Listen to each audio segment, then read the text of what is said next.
Brazilian club സാന്റോസിലേക്ക് തിരിച്ചെത്തിയിട്ടും super താരം നെയ്മറിന് കാര്യങ്ങൾ ശുഭകരമല്ല. Brazil സെരിയയിൽ സാന്റോസിനായി കളിക്കാനിറങ്ങിയ നെയ്മറിന് ചുവപ്പ് കാർഡ് വാങ്ങി പുറത്തു പോകേണ്ടി വന്നു.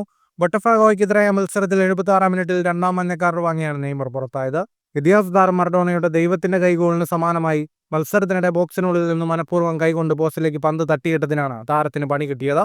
ഗോൾ നിഷേധിച്ച റഫറി ഒട്ടും താമസമില്ലാതെ താരത്തിന് മത്സരത്തിലെ രണ്ടാം മഞ്ഞ കാർഡും നൽകി. ബൊട്ടഫോഗോ താരത്തെ ഫൗൾ ചെയ്തതിന് നേരത്തെ റഫറി മഞ്ഞ കാർഡ് നൽകിയിരുന്നു. മത്സരത്തിൽ മറുപടിയില്ലാത്ത ഒരു ഗോളിന് സാന്റോസ് പരാജയപ്പെട്ടു. കളി അവസാനിക്കാൻ 4 മിനിറ്റ് ബാക്കിയുള്ളപ്പോഴാണ് ബൊട്ടഫോഗോ വിജയ ഗോൾ നേടിയത്. നെയ്മർ പുറത്തായതോടെ 10 പേരിലേക്ക് ചുരുങ്ങിയതാണ് സാന്റോസിന് തിരിച്ചടിയായത്. പരിക്കിനെ തുടർന്ന് ദീർഘനാൾ പുറത്തിരുന്നതിനു ശേഷമാണ് നെയ്മർ വീണ്ടും കളത്തിലേക്ക് തിരിച്ചെത്തിയത്. മടങ്ങിവരവിൽ താരത്തിന് സാന്റോസിൽ കാര്യമായ ചലനമുണ്ടാക്കാനായിട്ടില്ല. മത്സരശേഷം നെയ്മർ ആരാധകരോട് ക്ഷമാപണം നടത്തി. "എനിക്കൊരു തെറ്റ് പറ്റി, എന്നോട് ക്ഷമിക്കൂ" താരം സമൂഹമാധ്യമങ്ങളിൽ പോസ്റ്റ് ചെയ്തു.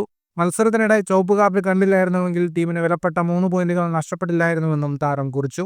ഫുട്ബോൾ ലോകത്തെ കൂടുതൽ വാർത്തകൾക്കും വിശേഷങ്ങൾക്കുമായി സ്പോർട്സ് കഫേ സബ്സ്ക്രൈബ് ചെയ്യുക.